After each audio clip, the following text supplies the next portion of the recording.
This is Sunrise Extra, streaming live on Wave Now. Well, apparently we all have very strong feelings about chili. Yes. I mean, this is the perfect time to have the chili conversation. Right. I mean, let's get this out of the way early on in the chili season, too. I mean, noodles, no noodles. You say noodles, you say potatoes. Potatoes and potatoes. And right. A little bit of tomatoes, too. Anybody? Well, obviously, everyone puts big tomatoes. Some people don't like that. It's really? I know. I like a chunky tomato. I like a chunky chili. Beans or no beans? That's my question. Absolutely. Absolutely not. Yeah. No. How do you have chili without beans? It depends on the kind of beans, but if somebody else is making it, absolutely. Sounds like we need a chili cook-off. Yeah. Right. What about sour cream on top of the chili? Yes. Oh, yeah. No. Sour cream makes everything better. No. Cheese, cheddar cheese. Yeah. And some onions. Diced scallions. I know. Jalapeno cornbread. That's my side. Can we all agree on that? Yeah. And here we go. And thanks so much for joining us today. All right. Now we just filled an hour talking about chili. Now that you're hungry, let's talk about the cold weather outside, because it is really perfect soup and chili weather for those of you getting ready for the day. We're sitting in the 30s and low 40s right now. It's 40 degrees for those of you in North Vernon, 39 in Madison, same thing in Jeffersonville, 36 still in E-Town, 39 into Shelbyville, 37 for those of you in Cordon. So everyone is off to a, dare I say, chilly start this morning. Now, what we're looking at on our SkyTrack camera as we peek into Bardstown, things are quiet, still dark, still early. We have a little less than an hour before the sun actually comes up. So now is the time frame that we typically see a little bit of that patchy river fog showing up in some spots, but overall, not a widespread issue. With the clear skies this morning, it's going to be chilly to start, yes, but we'll see those same clear skies around for the rest of the day, that sunshine allowing us to return to the 60s for afternoon highs. So things looking pretty pleasant as your Monday goes along. And Rob, we always like it when Monday's weather is A-okay, because Monday is rough enough. It is. It can be a tough one, and it's especially tough if you have a lot of problems on the roadways. But happy to tell you at 7:02 right now, no major problems out there, no tie-ups. We have a zero crash report. Green is pretty much all across the metro, which means no slowdowns to talk about at this time. Of course, if that changes throughout the morning, we will certainly let you know. But right now, things looking pretty smooth on the roads, and we'll keep you updated if anything does change. Back over to you, ladies. Thank you so much. And breaking this morning, a major cloud computing service is offline this morning, and it's causing problems for thousands of websites and services. Amazon Web Services first reported the problem at midnight. Social media posts reported issues with cloud-based services. Prime Video, Ring Doorbell, Snapchat all had issues. AWS engineers say they have identified a potential root cause for this, and they are working to restore service. Two men are expected in court later this morning in connection to the shooting death of their brother in Fern Creek. Police say it happened just before 3 a.m. Sunday near Brentlinger Park Drive at an apartment complex. When officers arrived, they found 30-year-old Daryl Burnett Jr. shot multiple times. He was taken to UofL Hospital, where he later died. Just hours later, LMPD arrested 37-year-old Daryl Burnett and Kiara Page with second-degree assault. Police say both men are brothers of the victim. Police say the three were arguing before the shooting. Metro Councilman Kevin Bratcher says something needs to be done to make sure disagreements are solved with words and not weapons. When you have problems, whether it's with your family or your neighbor or whoever, let's take the time, take a deep breath, and remember that many times short-term problems can have long-term consequences. Burnett is charged with murder. Page is charged with assault, and both are scheduled to be in court at 9 this morning. A man is dead and a driver taken to the hospital after a car hit a person in Meade County. Kentucky State Police said this happened around 6 o'clock Sunday morning on Dixie Highway, somewhere in the area of Muldraw. They say a man from Louisville was driving north when he hit 34-year-old Troy Jackson. Jackson died there at the scene. The driver was taken to the hospital with minor injuries. Investigators are still looking into what led up to the crash. A man hospitalized in a hit-and-run crash earlier this month has died from his injuries. Investigators say it happened just after 10 o'clock the night of October 2nd. They say a car hit 65-year-old Claude Daly at Broadway and 28th and then kept driving. Daly died at the hospital 8 days later. Police have not announced any arrests in the case. This evening, residents will get a chance to learn more about a major project that will affect driving patterns in and around downtown Louisville next summer. The I-65 Central Corridor project is a major infrastructure effort to address aging bridge structures and improve safety through downtown Louisville. The project will impact at least 6 bridges along the corridor, and Rob Wells is back with details on this. Rob? Olivia, good morning. Representatives from the Kentucky Transportation Cabinet and Louisville Metro Public Works Department of Transportation will be in attendance, all to provide a scope of the project and a construction timeline. The work itself will focus on 3 bridges south of downtown, including Kentucky and Brook Streets, Hill Street and the CSX Railroad, and Bradley Avenues.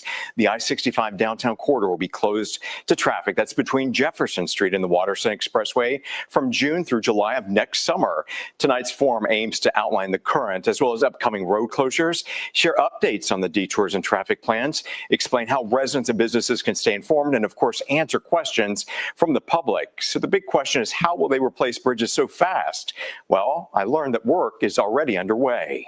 So what they're doing right now is working on what you would describe as the underside of the bridge, working on the piers and abutments that hold the bridge up. So in essence, on several of those locations, they've started work there that doesn't affect the traffic on top.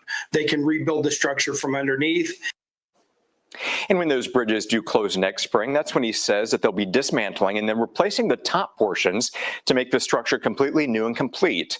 He adds that many bridges being replaced were built initially in the 1960s and their lifespans are just about up. He says the project comes with a $150 million price tag that's covered in part by state and federal funds. The I-65 closure town hall is tonight at the Louisville Free Public Library's main branch on York Street. Again, it starts at 6 o'clock and it's open to the public. Back over to you, Shannon. Thank you. Investigators are trying to figure out what started a Middletown house fire that sent 1 person to the hospital. It started early Sunday morning around 1 at a home on Barcelona Drive. That's close to Shelbyville Road and the Gene Snyder.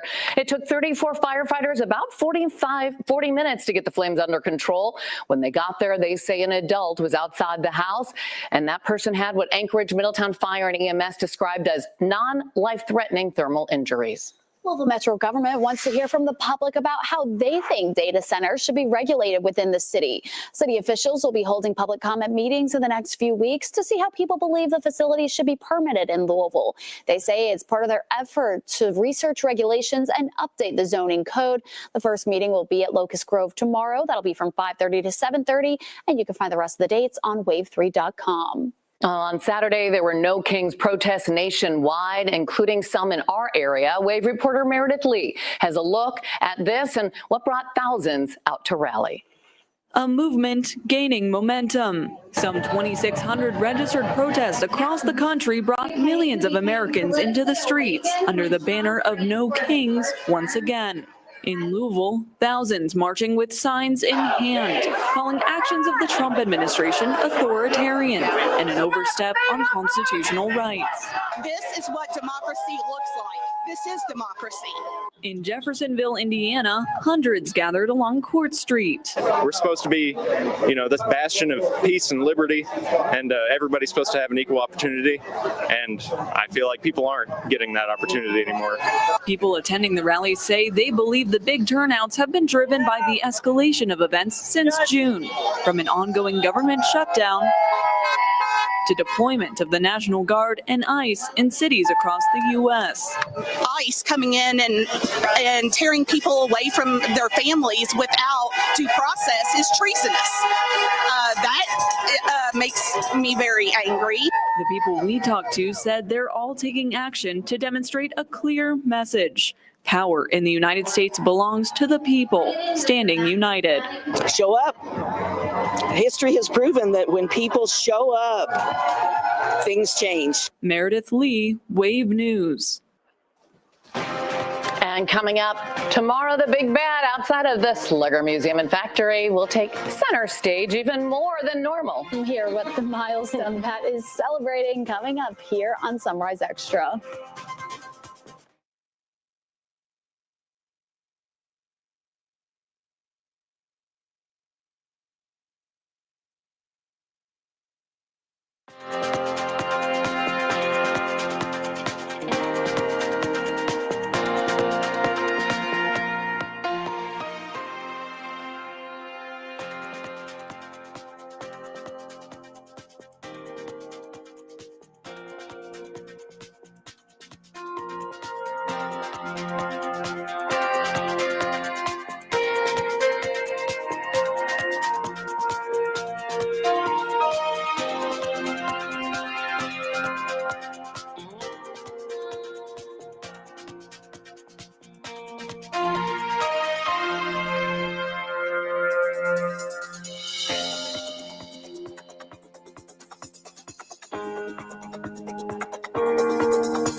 It is an iconic Louisville landmark. Tomorrow you can help the Slugger Museum celebrate a big anniversary. They're marking the 30th birthday of the Big Bat. It was installed on October 21st, 1995. Wait, News reporter Kirsten Foote has a look at the celebrations. It's hard to believe that this Big Bat here did not just plop into the ground. I mean, you drive by and I just kind of think like, oh, it's there. But no, there was an entire installation process going into this back here with Andrew Soliday with the Slugger Museum. And Andrew, you guys are celebrating the 30th anniversary of the installation here and everything going on with that. Very exciting time, celebrating 30 years to the day tomorrow, October 21st. So yeah, it was plopped into the ground. This thing goes 40 feet into the ground to make sure it can stand up how you see it. Most photographed bat in the world, in my opinion. Absolutely. So a very great spectacle of our city. So tomorrow's gonna be a lot of fun. We have a giant birthday card people can sign. We're handing out these super cool pennants while supplies last. And this was actually used when the museum opened up July of 1996. So this is kind of serving as a kickoff to celebrate that and coming up. Absolutely. And of course, we talk about the installation here too, but it had to travel down Main Street in one piece down here too. Yeah, that's right. Our friends at Caldwell Tanks, just south of here, they actually constructed this bat, and it was a big celebration that day on October 21st. And you can see people here. These guys have some horned instruments with them. Just a big celebration as this thing came down Main Street. It was closed down. It's a big celebration of Louisville Slugger coming back to the Louisville side because the factory was in Jeffersonville leading up to that time. And then this photo right here, I love this photo. These are our friends at Caldwell Tanks, like I had mentioned. And a lot of people ask, is the bat made of wood? No, it's not made of wood. It is a bunch of pieces of metal welded together. And of course, the Big Bat soars into the sky about 120 feet. And what is really just fascinating is some of the shots you can see in our exhibit. And this bat was hand painted. So you can see this right here, all those wood grains. I mean, like this took some time. This took months and months to get painted as well as constructed. And one of the cool things that I really love that kind of gives people a great like snapshot of how the bat is just with the steel is just the different level of thickness. So down at the base of the bat, this is 1 inch thick. Oh, wow. So that is some pretty heavy duty steel that's used in this bat. Yeah. So you get a really nice visualization. And like I said, you know, the bat's got a lot of lore behind it, you know, whether it be a restaurant at the top, which isn't there. Got it. You get that a lot. And it's registered as a bathroom vent by the city at the time. So if you look at the back side of the Big Bat, you'll see a little vent there, and that's what it is. Wow. Yeah. That's so amazing. You learn something new every day. I was really hoping that there was going to be a restaurant at the top. It's okay. You know what? Maybe in the next 30 years we'll add that. Just kidding. We like it the way it is. It's perfect the way it is. You know, it's a replica of one of Babe Ruth's most famous bats, and so how could you not love it just for what it is? And so many iconic pictures, and of course you can get your own special bat here tomorrow too. And it's from 10 to 1. That's right. Birthday card, singing, cupcakes, all the works. You definitely don't want to miss it. That's right. It's going to be a lot of fun. All right. Thank you so much for joining me. Back to you. Thank you. And you used to work there. What was your job? I was a tour guide, so I would guide people through the factory, and it was fun because you got to play around. I mean, you could see a professional baseball player's bat being made in that moment, and if someone in the tour group had on, say, a Royals shirt, and I saw that, oh, so-and-so has their bat being made right now, I could kind of show them and give them a little bit behind the scenes. Also, knowing baseball really helped me out there a lot, of course. Too. So, yeah, but it was a lot of fun, and you get a lot of tourists who have to take a picture in front of the big bats. You have to. Absolutely. You have to. And today has the perfect lighting for it because we'll have plenty of sunshine all day long. And for anybody heading out and about this morning, though, if you're maybe just visiting, you just got into town, hey, we're not always this cold. I'm just going to give you that heads up, but hopefully you have a jacket with you. We are seeing temperatures right now mainly in the 30s. So most of us have cooled down with the help of the clear skies that we're dealing with right now, but a couple of those low 40s still sprinkled in here and there. We're starting to see some of that sunlight coming up over the horizon, including here into Bardstown. A beautiful morning, that is for sure. Clear skies for everyone, but we are watching a little bit of that river valley fog in some spots. Certainly not a widespread issue. Seeing it more for our southern counties, if anything, this morning. Once we get into the afternoon, we'll see your temperatures returning to the mid to upper 60s for highs. All of that sunshine around to help with the warming process. And then for tonight, clouds actually increase across our region with that, plus southwesterly winds. We won't be as cold, only falling down into the 40s and low 50s for tomorrow morning. So let's talk about those extra clouds overhead for tonight, because those will come along with a cold front sweeping through. That front can bring a little bit of drizzle here and there, but as of right now, we're not expecting much more than really the clouds with the front. That moves out of our region by the time we get towards 8 a.m. So when most of us are getting out and about and ready for your Tuesday, we're talking about some really just sunny conditions. By the time we reach your Tuesday afternoon, we'll have some extra clouds trying to move in, especially along and north of 64 because of an area of low pressure that will be rotating to our north. Those could also bring some drizzle here and there, but the main issue that we'll see for tomorrow will be the wind. In the morning, initially with the front, we're talking wind gusts near 20 to 25 miles per hour possible. We get into the second half of your Tuesday for the afternoon and evening. This is when we can really see the wind picking up with some of those gusts near 30 to 35 miles per hour. That same wind will start to relax a little bit more for Tuesday night into Wednesday morning, especially as the front and the area of low pressure move further away from us. Behind that system, we are going to be colder on Wednesday with highs only in the 50s in most spots. We could touch 60 at the airport in Louisville. So basically, we're going to be in the 50s for highs on Wednesday. We try to warm up for Thursday and Friday before another system arrives for the weekend. This one looks to bring some scattered showers for the second half of your Saturday, especially a little bit more so into Sunday. We'll watch to see how much moisture this front can have with it. And we'll keep an eye on another system moving towards us next Tuesday. All the models showing that rain chance in our forecast then, and the cold air arriving yet again behind it. Thank you. We're working to learn if anyone will be charged after a shooting in New Albany. Police say they found a woman shot on Fieldstone Court Sunday just off Green Valley Road. She was taken to U of L Hospital and is expected to survive. New Albany police say they've identified and detained a suspect they believe may have been that shooter, and that person's name hasn't been released. One person is dead after a crash in Jeffersontown. Police say it happened yesterday on Bunsen Way and Embassy Square Boulevard. Investigators believe a car turned onto Bunsen Way and then was hit by another vehicle heading west. A 65-year-old driver died. Their name has not been released. No one else was hurt, and police say they don't expect to file any charges. The federal government shutdown is about to enter its third week with no end in sight. Unlike previous shutdowns, the federal agency responsible for overseeing the U.S. nuclear stockpile will furlough most of its staff today. A spokesperson for the Department of Energy says about 1,400 workers at the National Nuclear Security Administration will receive furlough notices. Fewer than 400 workers will remain on the job to safeguard the stockpile. The agency was created in 2000 and has never furloughed federal workers until now. Vice President J.D. Vance is expected to lead a U.S. delegation to Israel this week. Sources say the trip comes as the Trump administration moves to implement phase 2 of its ceasefire agreement between Israel and Hamas.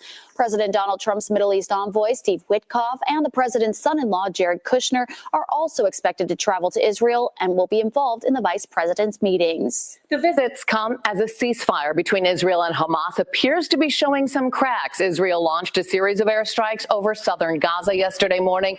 Gaza Gaza hospitals say more than 40 people died.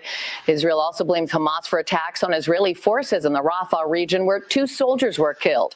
Israel called it a blatant violation of the ceasefire agreement. Hamas reinstated its commitment, though, to the truce and said it has no knowledge of any clashes.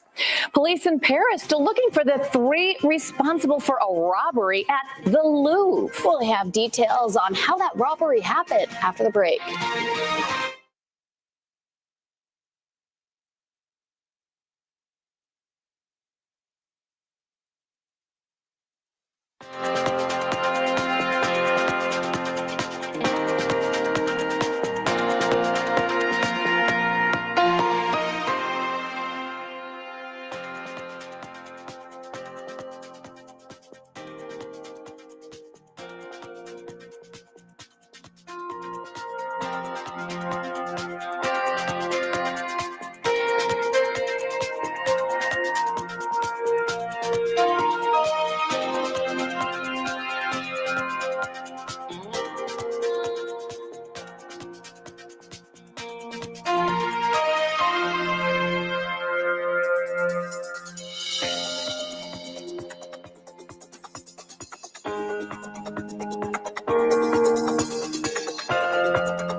A hunting stand with a direct line of sight to where President Donald Trump gets off Air Force One was discovered in Florida last week. The Secret Service said it was found Thursday near Palm Beach International Airport, about 200 yards from where private planes park, and that includes Air Force One. The stand was found during advanced security preparations before President Trump's arrival Friday. The FBI is leading the investigation. They're looking into possible ties to Ryan Routh or anyone else who may want to harm President Trump. No one was found on the scene or nearby. A connection to a person hasn't been made. President Trump says his administration will cut off all funding to Colombia. The announcement comes after President Trump accused Colombia's President Gustavo Petro of doing nothing to stop the production of drugs in his country. President Trump says Colombia's inaction has happened despite U.S. money going to the South American nation. The United States has provided about $210 million in aid to Colombia this fiscal year. Petro lashed out at the president yesterday, calling him, quote, rude and ignorant toward Colombia. Something that's like straight out of a movie happened in reality at the world-famous Louvre in Paris yesterday. Thieves stole priceless jewels from the museum just as it had opened for the day. At least 3 masked men used a ladder mounted on the back of a truck to break in through a window, then reportedly used a staff elevator to get into the Apollo Gallery where France's crown jewels are kept. The thieves got out with 8 items of jewelry and escaped on a moped. There was a 9th item that they tried to take, but that was recovered there at the scene. Apparently they dropped it. And so far there are no reports of any injuries, and none of those 3 robbers have been found yet. A big mystery there. It's just amazing that they were able to do this at the Louvre. In the middle of the day, yeah, just as they open. Yeah, 9:30 in the morning. Apparently, they got in through a construction area, but then the Louvre is now closed, as I'm sure they're going over all of their security. Imagine if you were there and then you can't go to the Louvre. Ruins your vacation right there. Yeah, we'll be right back.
This Wave News Update is sponsored by Oxmoor Auto Group.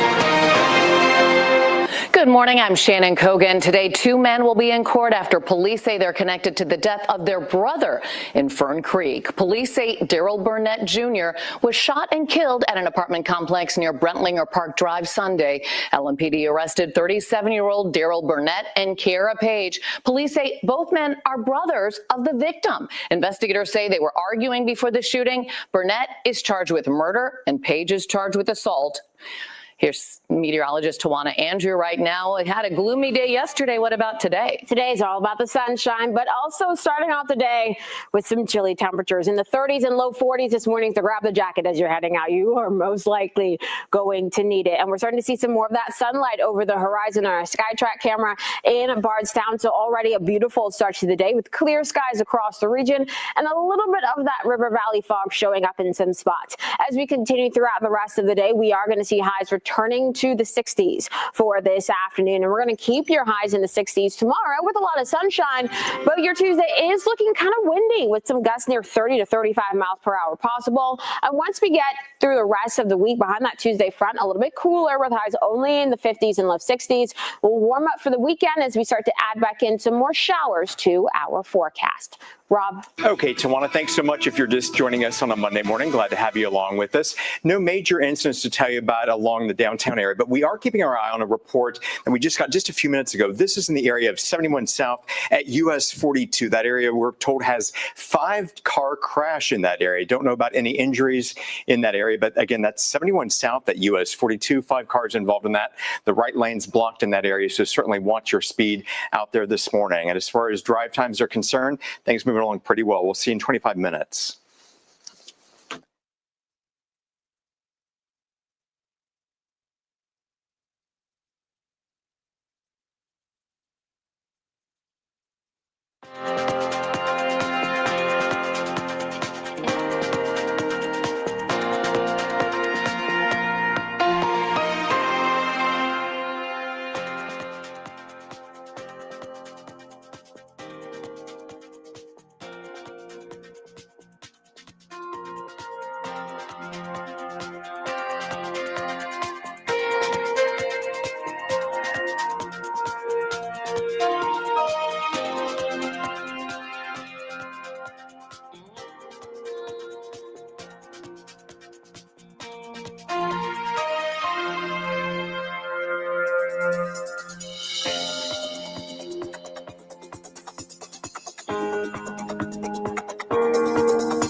Good Monday morning to you. Thanks for staying with us here for Sunrise Extra. I'm Olivia Russell. Hopefully you had a great weekend. It was a great weekend if you're a U of L football fan. I think we can all agree on that. Made Saturday a lot less stressful for most of us. Like I said, for the Louisville fans. I'm sorry for the Cats fans out there. We'll talk about all of that coming up in just a few minutes, plus some changes for some local businesses. But first, we want to talk about an incident that happened over the weekend because a Metro Councilwoman wants answers after she claims a bar tried to bribe a shooting victim to keep silent. Metro Alcoholic Beverage Control suspended Double Deuce Sports Bar and Grill's liquor license after a shooting early Saturday morning. Police say 2 women were shot in their legs at the bar on West Broadway. It's not far from the Kroger. Investigators say that shooting happened around 2 a.m. The victims showed up at the hospital on their own around 5 a.m. Metro Councilwoman Tammy Hawkins claims one of the victims was given a VIP card by workers at the bar in exchange for not calling the police after the shooting. Some of the employees that was there at the club, once she realized that she was hit and ran out the back door, that they tried to grab a first aid kit and patch her up and gave her a VIP card. Your victim who got a VIP card, I think that was like them trying to pay her off? That's exactly how she. And we reached out to the owner of Double Deuce, but we've not heard back yet. Metro ABC sent us a statement after suspending the bar's liquor license. It reads in part, quote, Metro ABC remains committed to taking swift action when safety is at risk and collaborating to address businesses and conditions that promote safety when it's at risk and promote or enable crime as part of the mayor's Safe Louisville plan, end quote. Well, Bowman Field saw 2 runway incidents on Saturday, including one where a plane went off the tarmac. Airport officials told us that just after noon on Saturday, a single-engine plane was trying to take off when the pilot aborted and the plane wound up in the grass. It had to be towed to the ramp area, but the runway was able to stay open. There were 2 people on board that. Then around 1 o'clock, they say another small aircraft landed and damaged its front gear. The pilot was the only person on board that aircraft. The runway was shut down for a few hours and there were no reports of any injuries. Right now, Louisville's park rangers have some of the same abilities as police officers. They can arrest people and tow cars, but a new ordinance gives them access to state resources and makes it easier to recruit. That's something council members say is needed. Wave News reporter Julia Richardson has more. We have 125 parks in Jefferson County, and we have 1 park ranger that's trying to oversee all these. Recruitment for more park rangers to change that statistic has been difficult. That's something Louisville's Chief Park Ranger James Brown explained at Thursday's Metro Council meeting. There are people who have applied for, we had the part-time, who were retired officers from either LMPD or other places. Those certifications were out of date, and I could not get them the training that they need to bring them back to active. Louisville's park rangers currently have a special police designation preventing access to resources from the Kentucky Law Enforcement Council. These resources would include state-administered training that would keep officers' certifications up to date. The ordinance passed Thursday will ensure the Louisville Parks Police Department is fully established. Council members say even though LMPD patrols the city's parks, they often have their hands full on other calls. It's very often that the police just does not make it to the parks. They just don't, especially with all the enormous amount of and millions of dollars, taxpayers' dollars, that's been invested in these parks. They need to be protected. And for regular park goers I spoke with, just seeing an officer in the park more often would make a big difference. I think that would be great to see their presence, around the park. Especially, we have kids sometimes, around the park. We have pets, we have the elderly. The few times that we've seen the park ranger circle through, everybody, I think, just naturally feels safer knowing they're in here. And those extra resources for park rangers will build on funding already approved and will not come at an additional cost to the Metro government. A man is in the hospital after a shooting in Louisville's Jacobs neighborhood. Police say it happened around 8:30 Saturday night close to Manslick and 7th Street roads. Police say the victim was conscious and alert on his way to the hospital, and he is expected to survive. At this time, there have been no arrests made in the case. A JCPS teacher accused of distributing child sexual abuse material is expected to be in court this week. Brian Hines is charged with distributing and possessing child pornography. The 51-year-old was a teacher at DuPont Manual's Youth Performing Arts School, or YPAS. Earlier this month, he was arrested after allegedly sharing child pornography videos online with an undercover federal investigator. Hines could face up to 40 years in prison if he's convicted. He's expected to be arraigned on Thursday.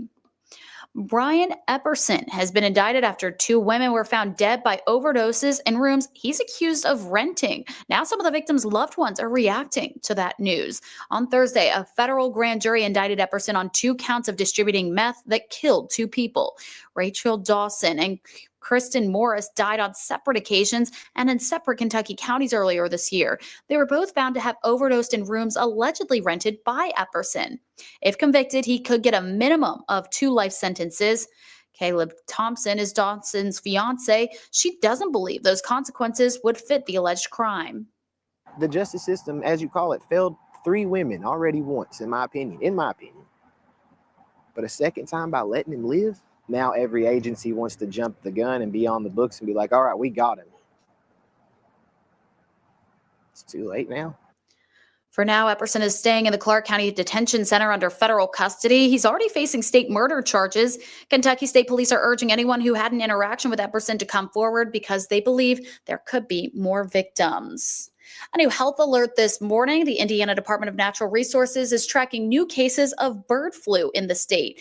Natural Resources says bird flu has been found in black vultures that died in Jefferson County. The virus is also suspected in similar cases involving dead birds in Franklin County in southeast central Indiana. Wildlife leaders say it's important to avoid contact with sick waterfowl and other wildlife. They also ask anyone with flocks to look for signs of the illness in the birds. 5 months have passed since a deadly tornado ripped through southern Kentucky. While some families are getting ready to move into their new homes, others are still waiting. The Wilson family lost everything when the May tornado hit. Since then, they've been living in a camper, and they're just about ready to trade it in for the new house. They drove the first stake in the ground in August, and since then, they've seen an incredible amount of support. They say it's come from friends and family and a group of Mennonites that they didn't even know. While hope is on the horizon, it doesn't ease the trauma of that dark day, though. This has been such a tragedy, and we've lost so many good friends, and people have lost their homes, and as you can hear, still people trying to get built back. The Wilsons hope to move into their new home within the next few weeks. 11 families are still living in travel trailers at the Levi Jackson Park. 3 families are staying in a motel. Emergency officials say they hope they can get them back into homes soon. A sailor from Kentucky is reflecting on his time aboard the USS Cole 25 years after it was attacked. On October of 2000, the ship was headed to the Persian Gulf when it was bombed by the terrorist organization Al-Qaeda. 17 Americans lost their lives. Robert Overturf from Bowling Green was serving as a lieutenant on the vessel when it was hit. He recently traveled to Norfolk, Virginia to meet with fellow crewmates, tour the ship, and memorialize those who died. When you go through something and you are facing death and you're facing a high likelihood of your own death, and you have to rely on those people you're stationed with, whether it be a shipmate or a battle buddy, whatever the branch of service, you just develop this very tight bond of trust and love, and it's forever. The Navy dedicated a memorial statue in honor of those fallen soldiers on Sunday morning. A young boy from Letcher County is battling childhood cancer, something that no child should have to go through. Amelia Lee caught up with Carson Sexton and has his story of dedication, strength, and faith. Carson Sexton is 4 years old. He's a typical kid with more toys than he can count, a love for all things Spider-Man, and a mom who says he's her whole world. I look at him and I'm like, God's good. We can't have no bad days. But on December 17th, 2024, Carson's life changed forever. He started with headaches, real sick at his stomach, couldn't swallow hardly. We had took him to several doctors, and they had kept saying it was viral infection. And I knew it's just a mother's love, you know, when there's something wrong with your child. Carson's mom, Rosanna, got news she never expected about her then 3-year-old son. No mom wants to hear is your baby has cancer. It's devastating.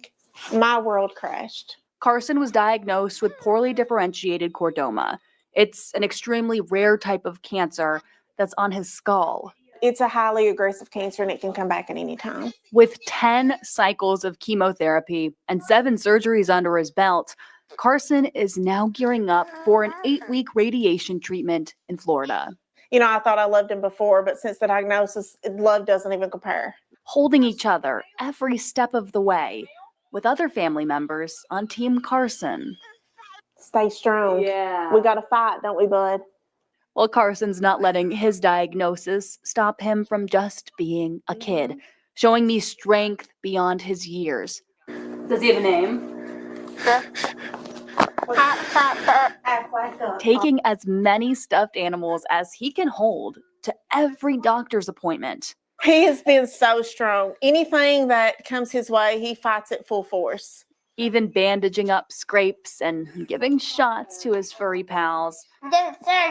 You're doing surgery. As he prepares for his own procedures. He knows how to do every bandage. He will act like I have a trach. He gives me a breathing treatment every night when he gets his, and he acts like he has to have his port. Showing the world just how much of a superhero Carson truly is. And people in Letcher County have rallied around him just this week. They held a hope walk in Carson's honor to raise money for cancer patients and to celebrate survivors. We are all rooting for him. We're going to take a quick break. We'll be right back in 2 minutes.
Thanks for staying with us here for Sunrise Extra. Happening today, JCPS will hold a community information session regarding a proposed boundary adjustment to impacting Echo Trail Middle School. Today's sessions will take place from 6 to 7 p.m. and the Eastern High School Auditorium. And if you can't make it today, you still have another chance to go tomorrow. There will be one from 6 to 7. That will be at the Eastern High School Multi-Purpose Room. Also today, U of L Health is offering free mammograms in Bullitt County. It's part of the hospital network's Think Pink event. Mammograms will be available during the day for women ages 40 and older. You can call to make an appointment. Organizers say the event looks to raise awareness for cancer screenings and recognize survivors. And registration is still open for this year's More Than Pink Walk for breast cancer research. Every year, the Susan G. Komen organization hosts the event to raise money for those affected by breast cancer. This year's walk is set for Saturday, October 25th at Slugger Field. The goal is to raise more than $180,000, and you can register right now as an individual or as a team by visiting komen.org. Well, the owners of an iconic Southern Indiana candy store will soon pass the torch to a new generation. Current owners Warren and Jill took over Schimp's Confectionery in 1990 in an effort to keep the 134-year-old Jeffersonville establishment within the family. It became so popular that it was named the best candy store in America in 2025 by USA Today. And there will, next month, One Southern Indiana will be holding a ribbon cutting ceremony to recognize that honor. Now, Warren and Jill said they would also take the time to announce the next owner. The fifth generation, their cousin Steve Shepard, will take charge, keeping it in the family. The Schimpfs said they won't be going away entirely. They're just slowing down, so you can still expect to see them at the shop. We'll be right back with more Sunrise Extra right after this.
Oh, it was a fun weekend if you're a U of L or an IU fan, that's for sure.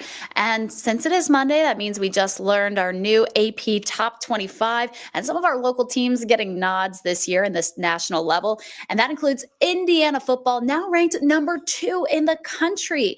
The Hoosiers are undefeated on the season with 7 wins. The only team ahead of Indiana in the AP poll is Ohio State. The number 2 ranking is the highest Indiana football has ever reached. So up next, the Hoosiers welcome UCLA to Bloomington on Saturday.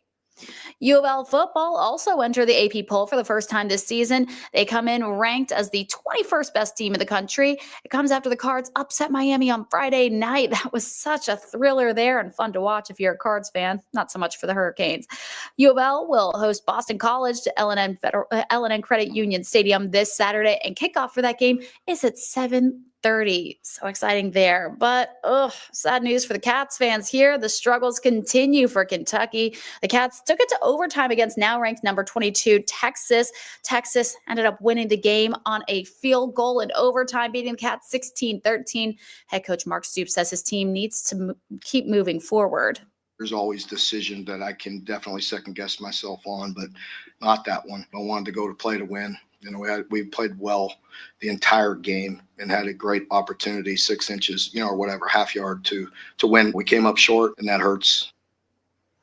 UK is set to face the number 17 team next. That's Tennessee. That game will be played in Lexington next Saturday at 7:45. Maybe they can turn it around. Well, we'll now have to wait until the season finale to find out if Racing Louisville is going to the playoffs or not. On the bright side, though, the ladies in lavender do have a chance to control their own destiny here. Yesterday, Racing had a chance to punch their tickets to the playoffs for the first time, needing a win against Gotham to clinch. And the ladies in lavender took a blow early, giving up a goal in the 15th minute, but they responded with a goal in the 29th minute, another in the 65th. They took the 2-1 lead, but they couldn't hold off till the end. They gave up a goal in the 84th minute, which was enough for Gotham to tie. And now we have to wait until November 2nd to find out if they'll make it to the playoffs. Racing needs a tie against Bay FC to clinch the spot, or we'll take a win too. And if Racing loses that game, the only way they make the playoffs is if North Carolina loses on the same day. So we'll wait and see. Wishing the ladies in lavender a lot of luck there. Well, that's all the time we have here for Sunrise Extra. Hope you have a great Monday and a great week ahead. We'll see you back here tomorrow.